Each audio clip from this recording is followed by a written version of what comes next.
Hi, good morning, everybody. My name is Marnie Kriegel, and as a board member of Jewish Federation of Northern New Jersey, it is my pleasure to welcome you all this morning. Like you, I am very excited to hear the stories and treasures from Israel's Indiana Jones, Aaron Mayer. But before we jump into the program, I'd like to share with you a little about Federation. Federation's mission every day of the year is to help those less fortunate. Organizations that serve seniors, at-risk youth, children and adults with special needs all receive support throughout the year to make sure they can continue helping when needed. In addition, Federation builds Jewish identity with young families, teens, and young adults through programs and trips to Israel. Over the past year, our work has pivoted to helping our community during the pandemic. The needs were and are vast, and I am so proud of how we've been able to respond. To date, Federation has distributed $1.3 million for PPE, direct economic relief, mental health support, operational funding, and so much more. It has been quite challenging for all of us, but the reason Federation was able to respond so swiftly and effectively is because Federation is here helping our community all the time. It doesn't take a pandemic or a crisis for Federation to leverage its access, resources, and knowledge to keep our community strong. In addition, since the pandemic began nearly a year ago, Federation has held over 85 virtual events that have reached thousands of people to keep our community connected. It is now my pleasure to introduce Aaron Mayer. Aaron is an American-born Israeli archaeologist and professor at Bar-Ilan University. He is director of the Tel es-Safi Gath archaeological project and has participated in and directed numerous archaeological excavations in Israel. His expertise lies in the Bronze and Iron Age cultures of the Eastern Mediterranean, with special emphasis on those of the ancient Levant. Bar-Ilan University is one of Israel's leading institutions of higher learning. It combines cutting-edge scientific research with an education steeped in Jewish values. Bar-Ilan includes a diverse student body made up of all of Israel's citizens and demographics, religious, secular, Jewish, Arab, etc., as well as foreign students from many countries. Aaron has agreed to answer questions at the end of his presentation. Please put your questions in the Q&A section at the bottom of your screen or in the chat. And now, Aaron. Okay, well, I'll just share my screen. Okay, hold on. Okay, everybody see me? You see me and hear me? Yeah, okay, great. Well, it's a pleasure to be here. And I just want you to know that I just found out that the Jewish center is in Paramus, which I grew up as Paramus as being the retail center of the world. So it's a big honor to be speaking to you. Over here in Israel, we see some sort of a light at the end of the tunnel because many, many people are getting vaccinations. I hope soon this will be also something that you'll see in the States as much. But in the meantime, I could just wish you all health and safety and continue being careful. So what I wanted to do today is to talk a little bit about the finds from Israel, which are of significance from the last few years. Clearly, you can't talk about everything that goes on in Israel because every single day you open up the newspaper and there's another find. So what I'm going to try to do is I'll talk of some of the more interesting finds. I would say that perhaps caught my mind from the last few years, and of course deal with finds from the excavations that I direct. And hopefully it will give you a nice introduction into both some of the exciting finds, some of the background of the periods and the cultures that we're dealing with, and hopefully you'll have some questions at the end and we can discuss them further. So let's move on. So just for, I'm sure many of you are familiar, but just to give a general familiarity of what we're dealing with, we're the ancient land of Israel, which is more or less, as far as modern day geography, is the state of Israel, the Palestinian Authority, parts of the kingdom of the Hashemite kingdom of Jordan, parts of Lebanon, parts of southern Syria. And this is an area which played a very, very significant role for many, many periods, not only the periods in which were connected to Jewish history, but also those before. The main reason being is that it's a very fertile land that's also on a very important trade route between Egypt in the south and Syria, Mesopotamia, Turkey in the north. So throughout history, there was always a big interest in what's going on in this land. And this comes through in the archaeological record in many ways. For example, we see throughout almost all periods a very intensive settlement from prehistory until modern times. It shows us connections with all kinds of cultures throughout history, not only cultures that are nearby Israel, but even things from very, very far. And for example, just a couple of weeks ago, a fascinating study was published in which, by analyzing the dental calculus, that means the gook that people had in their teeth when they died, from several cemeteries from a couple of sites in Israel dating to the Iron Age. That means, we'll talk about the Iron Age in a moment, the more or less First Temple period. They found evidence of food coming from Southeast Asia, things like bananas and cinnamon and cumin and things like that, that nobody had any idea that they were coming from so far. So there's all kinds of very interesting connections going on. And we're now going to talk a lot about the time of the Iron Age, which is more or less in Jewish history equivalent to what we would call the First Temple period, from about 1000 to about 600 BCE.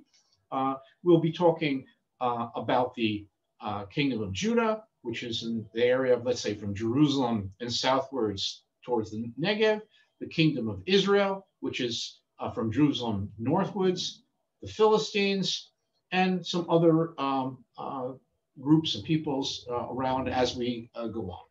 Let's move on. So first of all, the time frame. Let's give it a broader view. So using archaeological terminology, we have what we call the Late Bronze Age, which is from about 1600 to about 1200 BCE. This is a period in which the world is very, very, the Mediterranean world is very, very international. We have evidence of a lot of seaborne trade and diplomacy and all kinds of interesting things going on, large empires and around 1200, all this collapses. And for various reasons, which we won't go into, but this leads to the next period, which we call the Iron Age, which starts around 1200. And at 1200, some very, very fascinating things occur. One of them, for example, is the earliest evidence of the Israelites. And this is apparently the time that the Israelite tribes settled in Canaan.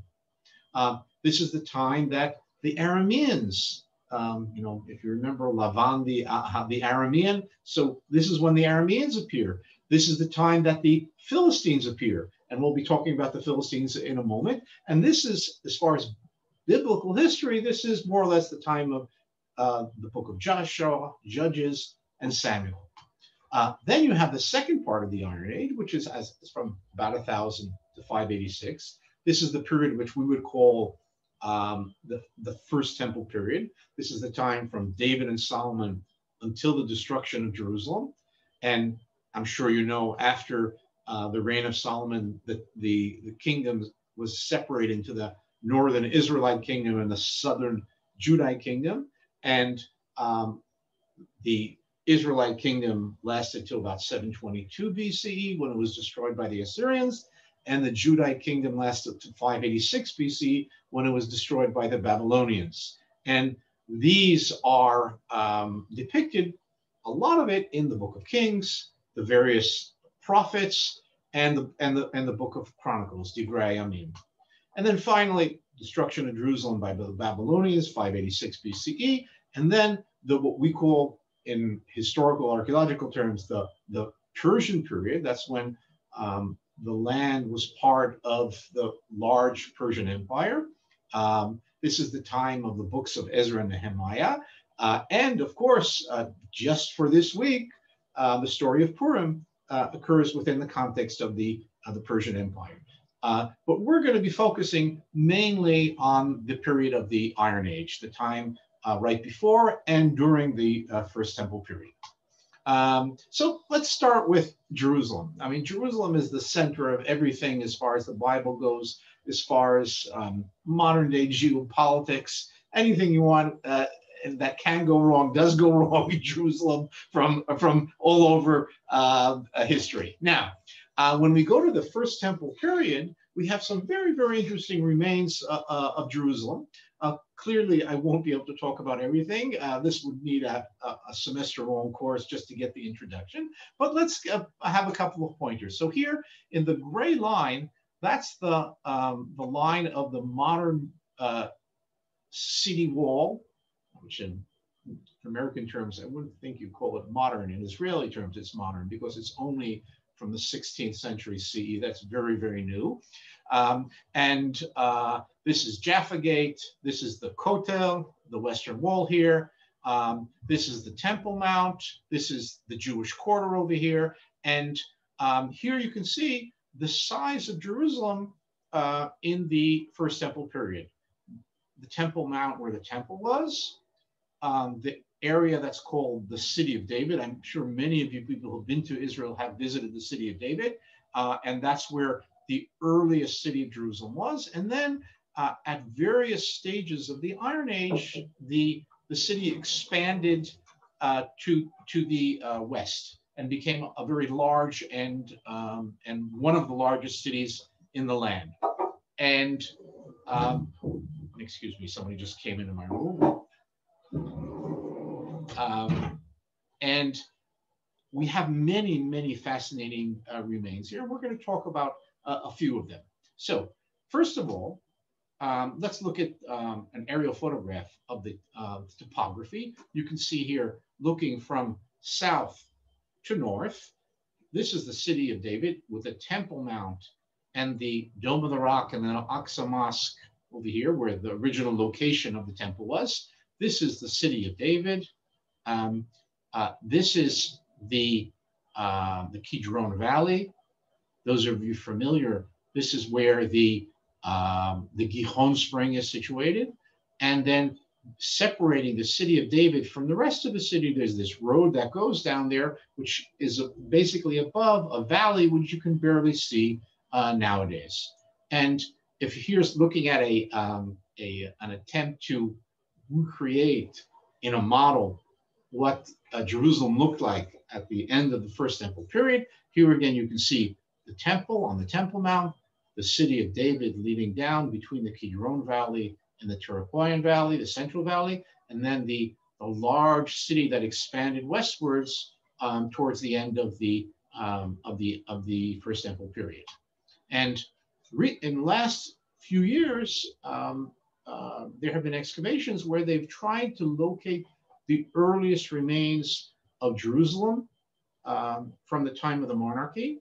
And according to Eilat Bazar, who excavated in the City of David, she found a large building, which she identifies as a palace from the time of David. Without a doubt, it's a large public building. Unfortunately, there isn't agreement about A, its date, and B, if it is early, does it date to David? But even if it dates to a little later than David, this represents very nice evidence of the public architecture that existed in Jerusalem at early stages of the monarchy. And what we have here is a small window opening up to Jerusalem in this early period. Now, what's the problem with Jerusalem? Is that Jerusalem has been settled more or less continuously from the late prehistoric periods until today.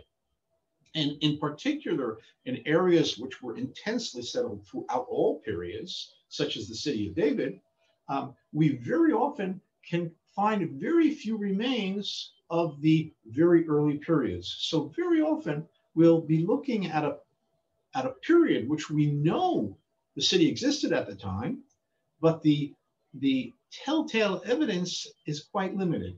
And this reminds me of an analogy that I like telling my students when I explain what archaeology is. Archaeology, imagine if you had a 10,000 piece crossword puzzle, jigsaw puzzle, excuse me, and you only got 300 pieces of the 10,000.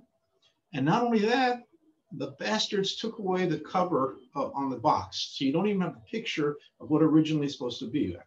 So with those 300 pieces, we have to try to recreate the 10,000 pieces. And sometimes it's difficult, and sometimes we have some more luck, and sometimes we don't. But in any case, we're very, very limited in what we have from these early periods.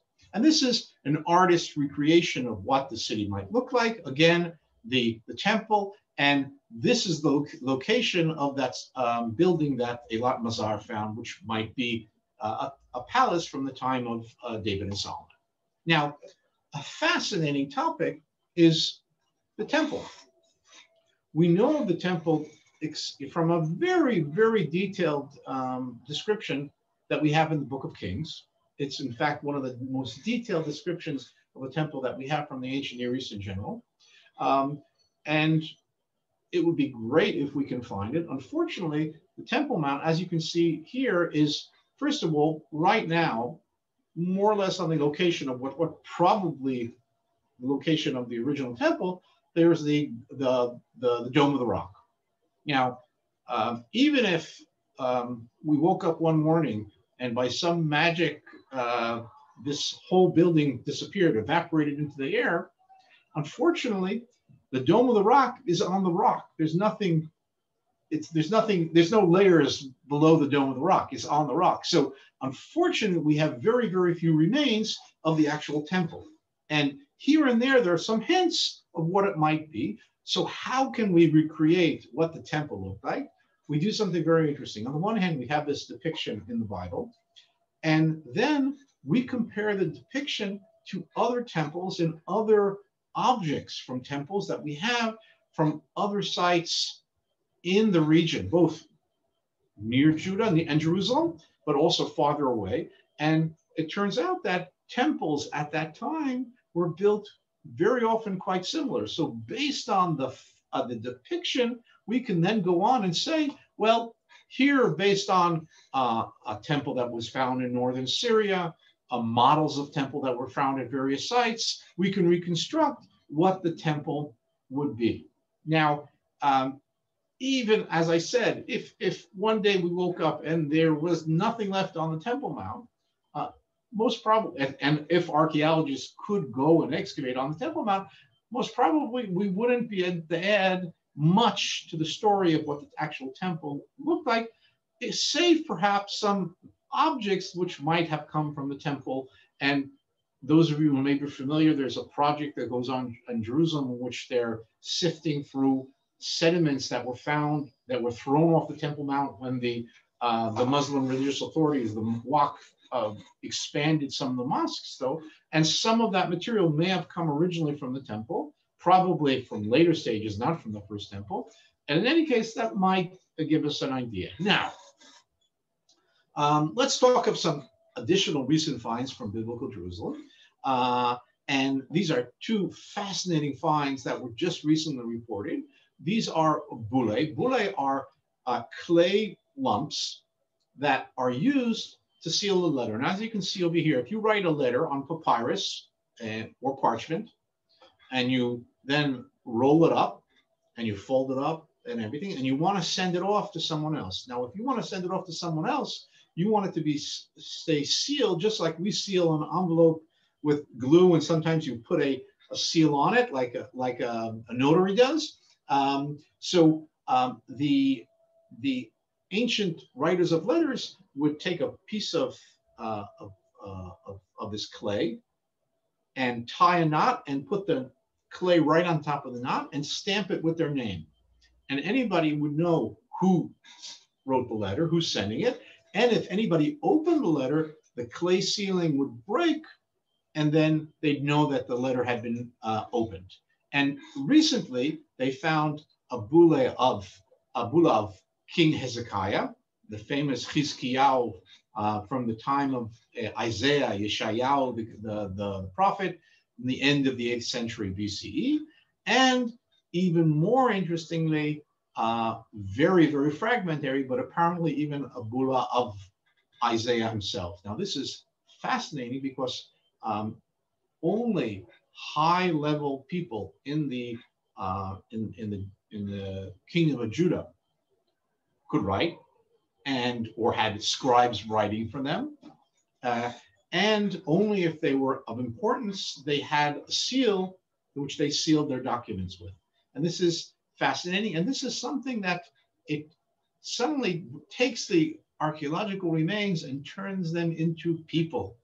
We very often deal with unidentified characters when we're dealing with the archaeology of early periods, and here suddenly a figure or figures from the biblical text actually pops out at us, and this is fascinating. Not too long ago, and they're continuing excavating there now, a temple from the same time as the first temple in Jerusalem was excavated next to Moza, which is just a few kilometers to the west of Jerusalem. Now, first of all, it's fantastic to find another temple from the time of the first temple in Judah. We don't have many of them. Second of all, the finds were very interesting, including figurines and altars and animal bones and all kinds of interesting things. But what's very fascinating is the very fact that right near Jerusalem, the capital of the kingdom of Judah, in the first temple period, there's another temple. Now, this points to something that we hear about also in the biblical text, is the tension between some who wanted to centralize the cult and have it only in Jerusalem, only at the temple, and I would say a more popular wish to have cultic centers, cultic buildings throughout the region. And imagine if today, when someone would say, sorry guys, from now on, there's no synagogues anywhere except Jerusalem. And everybody else who has a synagogue in Israel throughout the world has it closed down. This might make a lot of problems. And so to a certain extent, this was a very, very unpopular opinion. And that's why throughout the Iron Age, we have evidence that despite the fact that the message that we get from the Bible is that that's the correct thing to do, there was other aspects going on. And the Bible wouldn't be telling us this if there weren't other things that were going on. And it seems that the temple at Moza is a very nice example of this. Now, one of the things that we have to deal with regularly in archaeology is objects that we're not sure about them. And when it comes to things to do with the temple, that's even more blatant. Why? Because there's an extraordinarily large market for antiquities. And there's collectors who will pay unbelievable sums for millions of dollars sometimes. And if you can get an object that is connected to some story in the Bible, or connected to the Temple of Jerusalem, or connected to Jesus, or to some other famous historical figure, then you'll be able to sell this for a lot of money. So, for example, a couple of decades ago, this small ivory pomegranate about this size, it's not pomegranate, but it looks like a pomegranate made out of ivory, and on it had a small inscription supposedly saying, consecrated to the Lord, to the house of God, consecrated to the priest, to the house of God. And this was supposedly an object coming from the Temple Mount. It was bought by a collector for $800,000 and then given to the Israel Museum, and it was on exhibition there for something like 15 years. And I remember when it first came to the Israel Museum, I told my students that if they give me $800,000, I'll bring them 2 pomegranates with even more interesting inscriptions. But they never gave me the $800,000. And subsequently, a team of experts checked this out carefully, and it turned out it was a forge. And more or less at the same time, another inscription appeared, which supposedly told the story of a refurbishing of the temple by Joash, the king of Judah, which is depicted in the Book of Kings. And this was very exciting and supposedly an event mentioned in the Bible with figures here found on the Temple Mount. And once again, it was found out to be a forgery. Among other reasons is that the person who forged this was not familiar enough with Biblical Hebrew. Biblical Hebrew, even though it is similar to modern Hebrew or Mishnaic Hebrew or medieval Hebrew, it's a different language. So if you're not intimately familiar with the grammar and the words used and how they're used in Biblical Hebrew, you can fall, and this is what happened in this case.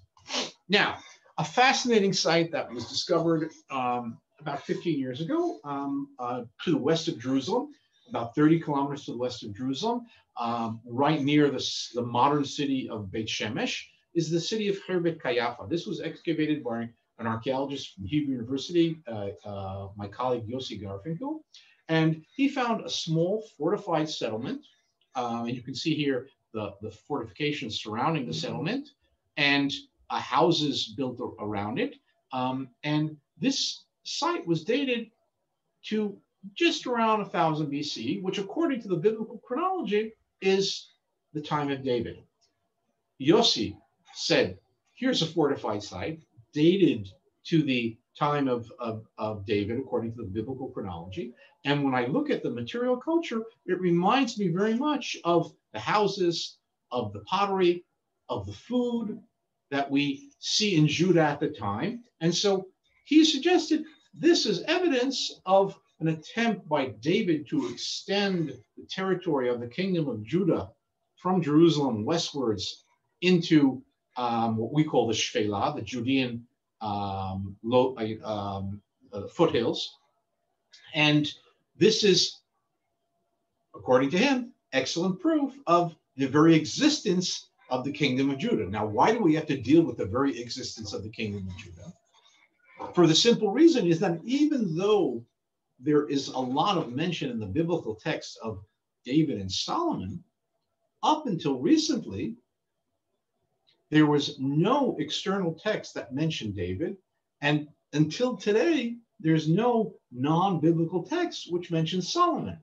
So according to a skeptical scientist's view, anything you have to corroborate with additional evidence. So people said, I don't have anything outside the biblical text, so I can't be sure that David exists.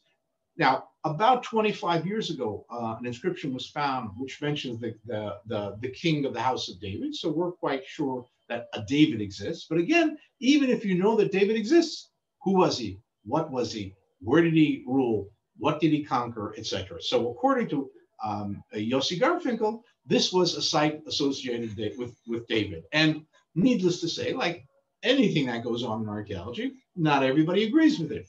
And some people accepted that this is a Judite site. For example, I think it is a Judite site. Some people say, no, no, no, it's a Canaanite site. No, no, no, it's an Israelite site. All kinds of various things. And for example, one of the things, the arguments was based on an inscription which was found at the site. And this is an inscription, a very lengthy inscription written in the archaic alphabet used at that time.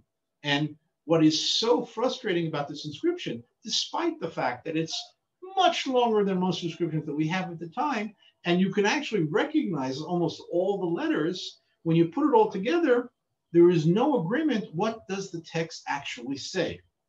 And there are various suggestions. This is one of the interpretations here. And for example, is this text in Hebrew? Some people say yes, and some people say, well, no, it could be in Hebrew and biblical Hebrew, but there are many other languages and that were very similar to biblical Hebrew that were spoken in the Levant at the time. So there's no 100% certainty that this, in fact, is a Hebrew text. And so the debate on whether Hezekiah is a Judite site or not, and what does it mean, continues. And here you see some of the finds from the site. This is the very, very important inscription that I mentioned before. One second, I'm sorry, I went back and here. This was found. It's a large basalt inscription that was found in the paving stones of the gate of Dan in northern Israel, right on the border with Lebanon. And what this was, it was a victory inscription put up by a king by the name of Hazael, who around 830, 840 BC conquered Dan. When he conquered it, he put up a stela telling us inscription, telling all his great accomplishments in his life. And then several years later, when the Israelites recaptured Dan, they looked at the stela and says, what do we care about this? They broke it down and they used the stones from the stela to pave the gate right in front of the gate, the courtyard right in front of the gate. And that's why they found this. Now, this has a long inscription in Aramean. I won't go into it, but the interesting thing is right over here, it says melekh, here, melekh Beit David. And if you look in the Hebrew over there, it's, where is it? It's here. Melekh, that's the king, Beit David, the house of David. Now, this means that around 840 BC, something like that, the king of Aram, Hazael, fought against the king of Israel and the king of a place called the house of David, which means that it was known in this region at that time that there was a kingdom whose founding figure was David, and he lived about 100 years earlier. So this is the first non-biblical text which tells us directly and clearly of the existence of a figure by the name of David. Now, let's move on to something else. And at Rehov, which is a very important site in the Beit She'an Valley, which is part of the Jordan Valley, and here you see a view of the site. They found something that had never been found before. I'm sure you're all familiar with the saying that the land of Israel is the land of milk and honey. And for years, when they said milk, we know what milk is. What's honey? And for years and years and years, nobody had any evidence that there was actual honey production in the land in early times. And it was explained that honey is not the honey that we know today, but it's honey made out of dates, which is a traditional product of the Middle East. Lo and behold, they found at Tel Rehov a large beekeeping installation. And you can see here it consists of long tubes stacked on top of each other. These were where the bees were kept, and these bees were used for collecting honey and wax, apparently both for production, for example, production of metal objects, and perhaps for coal. And that's also very, very interesting because one of the biggest no's in biblical cult is using honey. And here we have another tradition existing in the land at the time of the first temple. Another very interesting thing that turned out here is that the local bees in Israel, the local bee that lives in Israel till today, is an ornery character. He's not a friendly bee. And beekeepers almost always use bees that are brought from other areas. And it turns out that in the honey or the wax that was in this beekeeping installation, there were fragments of body parts of bees. And the bees were identified, and it turned out that this is a bee that is not local to Israel, but is rather local to the area of northern Turkey of today. And that means, again, at about 800, 900 BCE, someone brought bees in a jar or somehow all the way south towards Israel. That's hundreds of kilometers away. And these bees were then used, because they're friendlier, for making honey and wax. Another fascinating find, which is actually is from quite a while ago, but still it's fascinating. It was found about 40 years ago, or 35 years ago, in a tomb in Jerusalem that dates to the very, very end of the First Temple period. Remember, the First Temple was destroyed about 586, so this is somewhere around 600 BC, a few decades or so before the destruction. A tomb was found, a typical tomb of the First Temple period, and in the tomb they found two silver scrolls that were rolled up very tightly. Each scroll was about the size of, let's say, half of my finger. When they opened up these two scrolls had the earliest known biblical texts ever found, and they were portions of the so-called priestly blessing, Birkat HaKohanim, the blessing that priests say in synagogue, or, for example, I'm sure many of you, I do every Shabbat, every Friday night, I bless my kids or my grandkids with the priestly blessing, and from the book of Numbers. And this was a fascinating find because, again, it's the first evidence of a portion of the biblical text from the time of the First Temple period. Now, keep in mind that the next in line, earliest biblical text is more or less from the time of the Dead Sea Scrolls, which is 2nd century BCE. That's 400, 500 years later. So that's a significant jump backwards in the earliest text that we had. And this is very, very important, both for understanding the religion of Judah at the time, understanding how the text of the Torah developed over time, and a fascinating find in all manner. And the question is, what did they do with these little scrolls? One of the suggestions is that perhaps this was an early type of tefillin, phylactery that till today Orthodox Jews wear on their head or on their hands when they're praying, and this is perhaps something of that sort. Now, let's go on to my site. I got to talk about my site. My site, Tel Dan. This is a large site which is situated about halfway between Jerusalem and Ashkelon. It's on the border between what we call the southern coastal plain, or in biblical geography, Philistia, and the foothills of Judah leading up towards the Central Hills.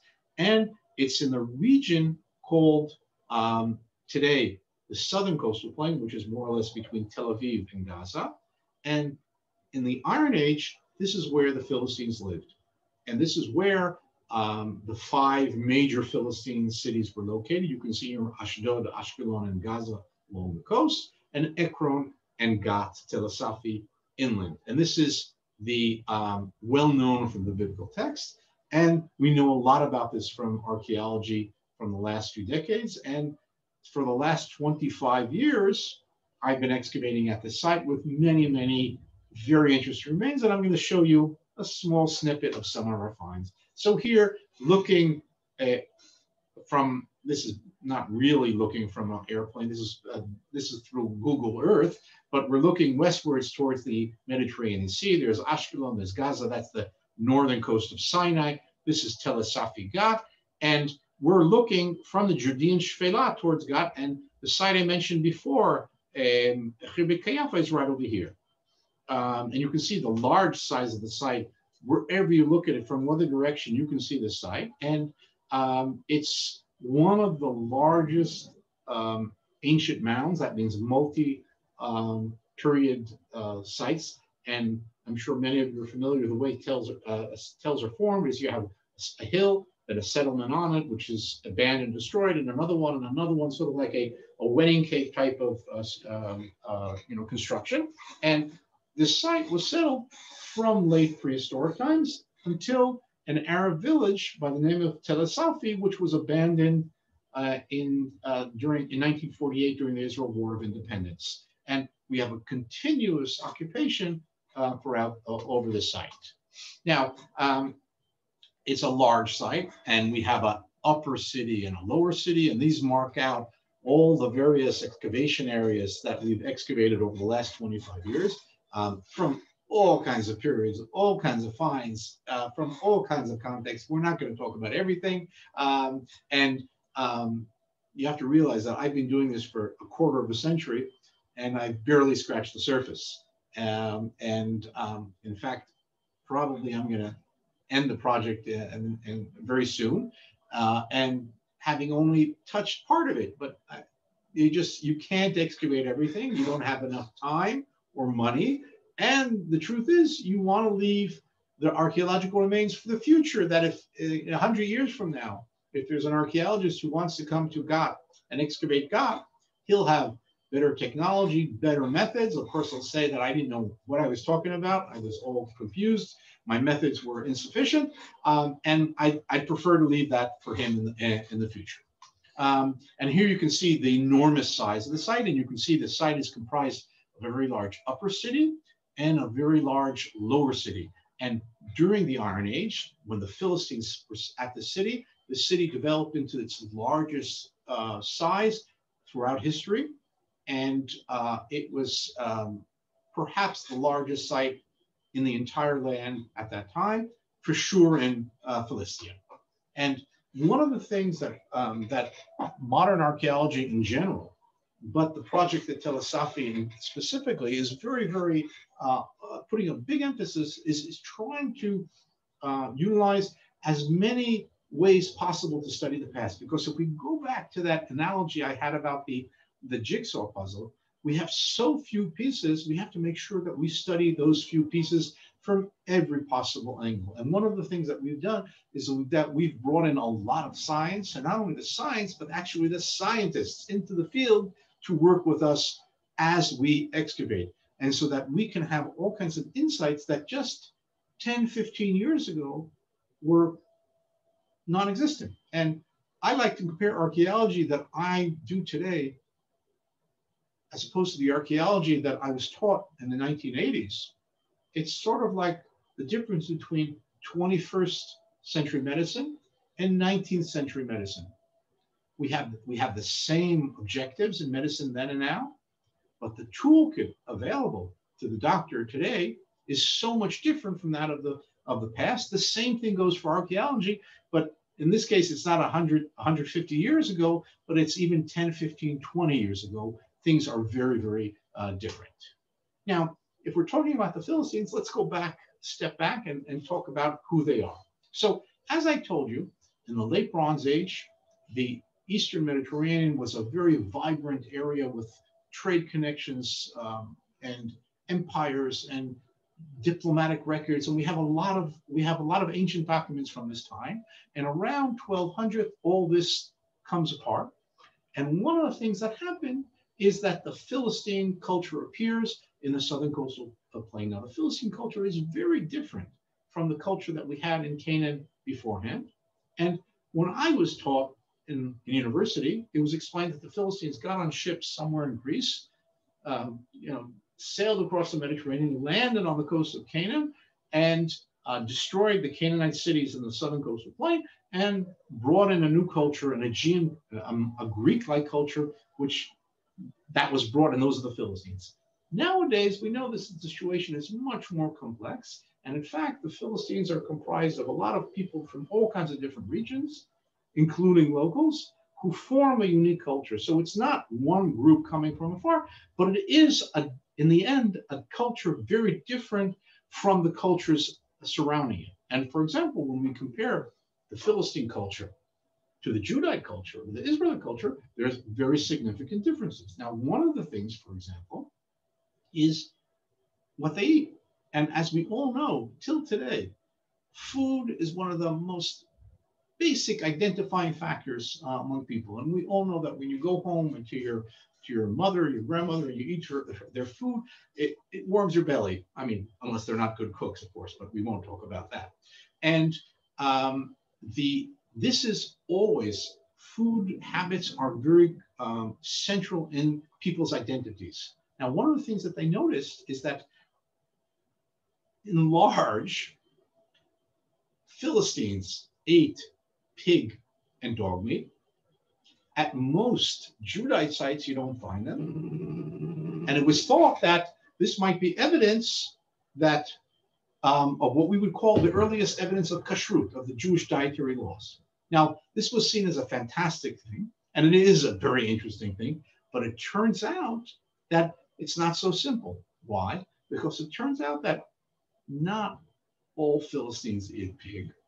Not all Judites didn't eat pig. And for example, just 2 years ago, in the city of David, in the levels from the first temple period, they found a little piglet in the house, not a skeleton of piglet, not a real pig. And it turns out that when you go to sites in the northern kingdom, a lot of people were eating pig, which means that a couple of things. One is that perhaps the kashrut laws were not yet solidified. And even those that might have existed for few people. And just like today, not everybody adheres to the dietary laws. So it may not necessarily be a for sure black and white way of identifying who is a Philistine and who is an Israelite. Now, around at 830 BC, Hazael, the king of Aram, the same Hazael who made that big stela with the house of David that we saw before, came to the city of Gath and destroyed it. He burnt down the city completely. And everywhere we excavate, we find the remains of this destruction. And this is one of our staff members who, nothing makes an archaeologist happier than excavating a destruction level. You know, it's someone else's problem, not his. And we found hundreds and hundreds of finds of all kinds of types in excellent states of preservation, which gives you sort of like a Pompeian opportunity to sort of like see exactly what was in every room and what people were eating and drinking, etc. A fantastic situation. And it's, from experience, there is nothing more exciting than excavating a complete vessel from 3,000 years ago, and you pull it up and it looks like it came out of the potter's workshop the day before yesterday. Really a fascinating find. And one of the things that we recently published, and this is fantastic, is that we had these jars, these vessels, which we call beer jugs. And they're basically a closed vessel, which has a spout. And at the right over here, there's a strainer. And this was for years called a beer jug, thinking that it was used for beer. But we had no proof of it. Now, what we did is we found two complete vessels like this from the Hazael destruction level. And with a team of microbiologists, we managed to isolate from within the vessel, from within the ceramic of the vessel at the bottom inside, yeast cells, which had survived over the centuries. And these yeast cells were types of yeast used for making beer. And we managed to grow the yeast cells and make beer out of them. And the beer was very tasty. And in fact, we had a press conference when we showed off the beer. And if I ever wanted to feel what a shark feeding frenzy was, it was the journalists trying to sample from the beer that we were giving out. And here we have examples of the finds from the destruction. You can see here complete vessels coming out one after the other. It's absolutely fantastic. And these include vessels used for all kinds of aspects of daily life. And you can see here, these are students of mine who are pulling out vessels, which are absolutely 100% complete after 3,000 years. And this is also 20 centimeters, 30 centimeters below surface, which is really it's like you walk down 10 inches and you've gone back 3,000 years into very well preserved remains from the past. And here you can see a complete jar being taken out. Now, for example, we have remains of small objects that were given to a temple as part of some sort of cult. And among the other things that were found in this group of objects, you see right over here, this is a shell which comes from the Mediterranean. You have to dive down quite deep to get them. And what's interesting, this is a shell that it's not only used in Philistine cult, it's also used in cult in the ancient Greek world. So this is an interesting connection between the Greeks and the Philistines. And here we see the same destruction in the lower city. And here we had a temple that was discovered. And in the center of the temple, all the different remains of the destruction. And this fascinating altar made out of stone. Here you see me very happy right next to it. And this altar is quite astounding because it's, as far as its shape, it's very similar to altars that we know from Israelite and Judite temples. Its size is identical in size to one of the altars that's depiction in the tabernacle in the Mishkan in the book of Exodus, in Sefer Shemot. And what's interesting though here, it has 2 horns and not 4 horns. So you have some interesting mixture of various traditions in a temple in Philistia, in Gath. Now, right next to this, we found this jar, and this jar is fascinating because it's a jar that we tested it, and it was made from clay in Jerusalem. So it was made in Jerusalem, and not only that, on it, it has an inscription that is in a Judite name. So this means that someone from the area of Jerusalem brought a jar with some sort of offering to the temple in Philistia. Now, this is astounding because you think that Judites and Philistines, they're enemies. The Bible describes them as enemies. They fight. They're 2 sides of the fence.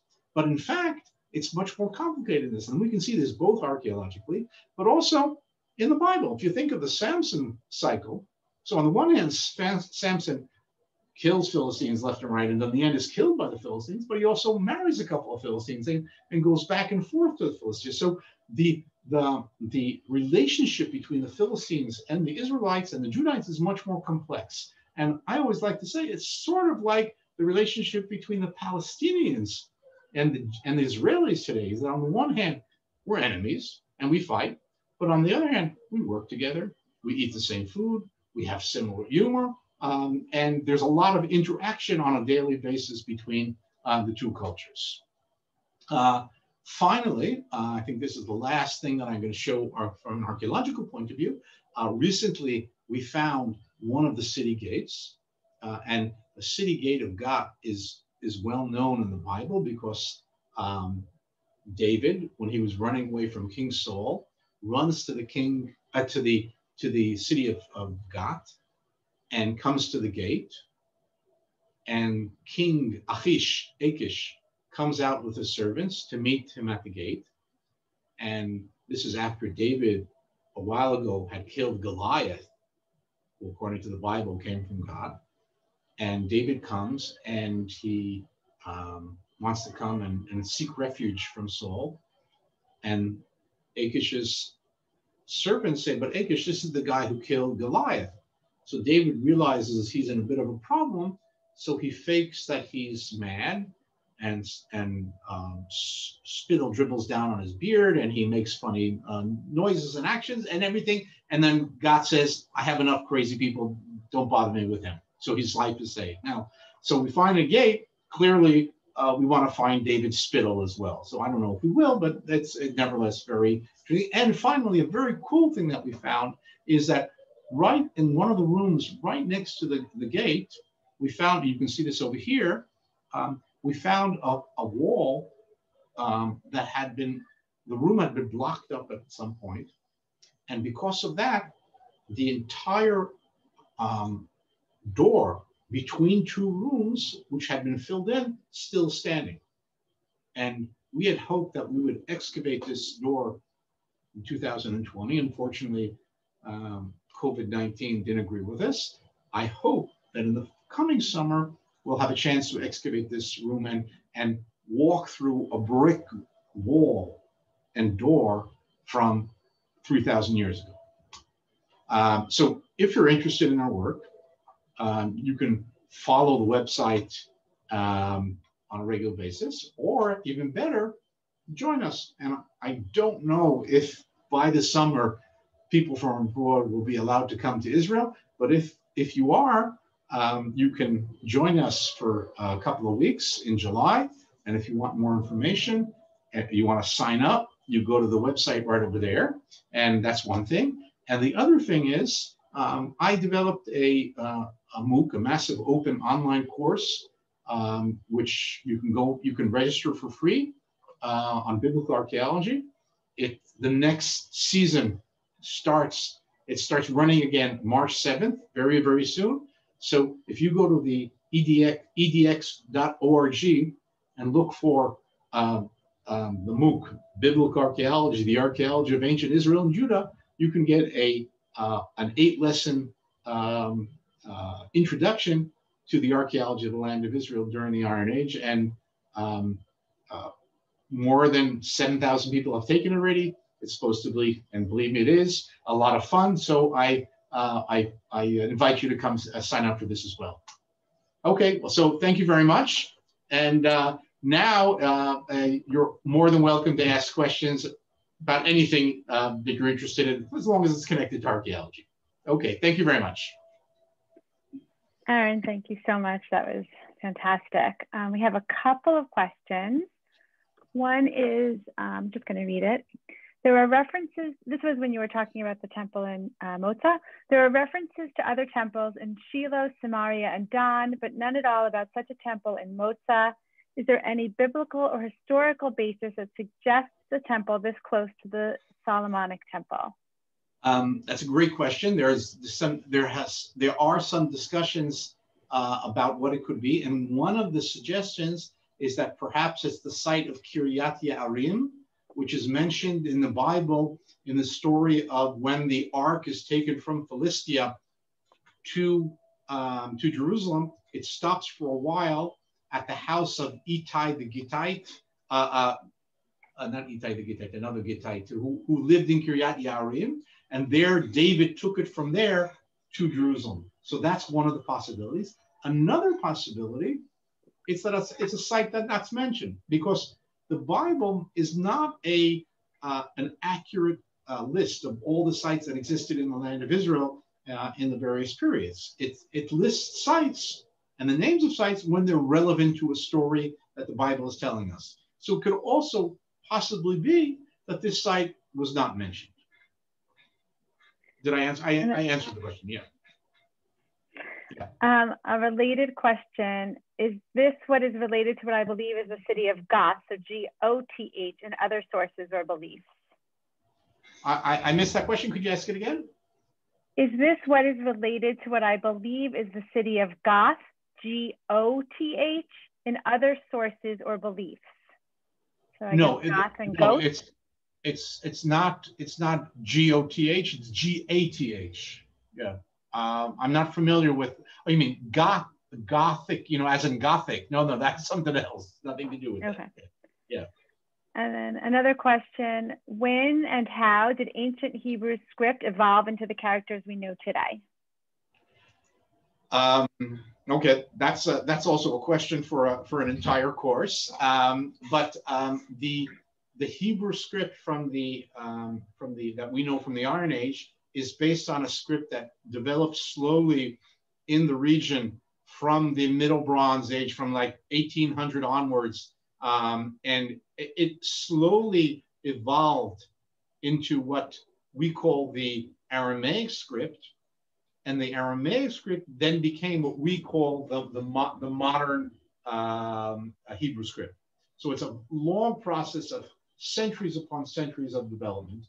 And by the way, the same thing goes if you look at the modern script that we use in English. It's based on the Greek script, and before that, the Semitic alphabet. And all that went through this slow process of development, which includes sometimes not only the changing of the shapes of the letter, also the orientation of the letter. For example, the A today, which is a triangle with the pointy part on top, in the Iron Age, the A or the Aleph was on the side.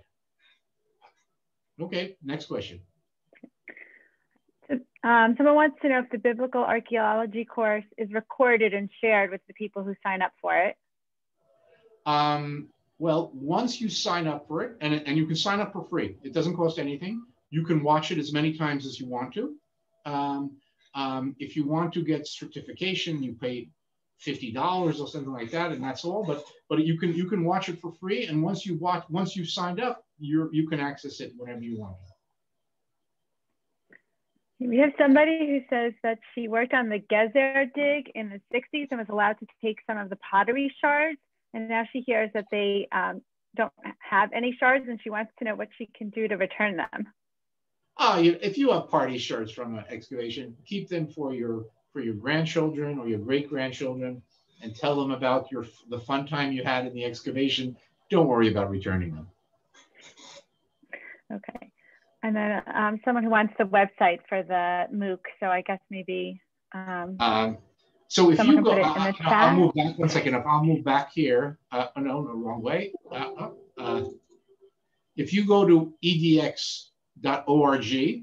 that's the edX platform, or it's sort of like Coursera. Some of you may be familiar with Coursera. So this is a competing organization. And if you type in biblical archaeology, you'll get to the site. Okay? Okay. You know what? 1 second, I'll show you. I'll move.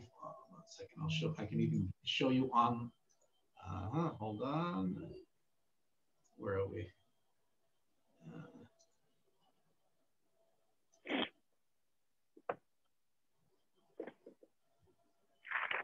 Here it is.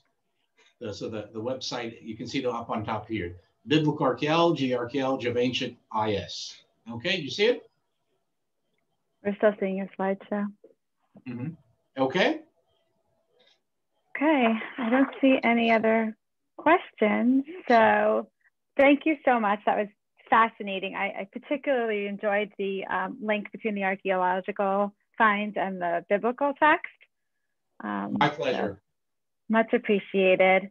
So just a reminder for everybody, during the month of March, we have our March Mega Food Drive, where we plan on donating 8,000 pounds of food to food pantries and delivering 3,000 snack packs for kids who experience weekend food insecurity.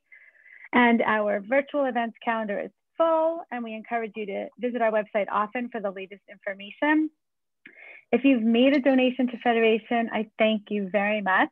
If you haven't yet, please go to our website and make a donation as we work hard to sustain our community during this very challenging time.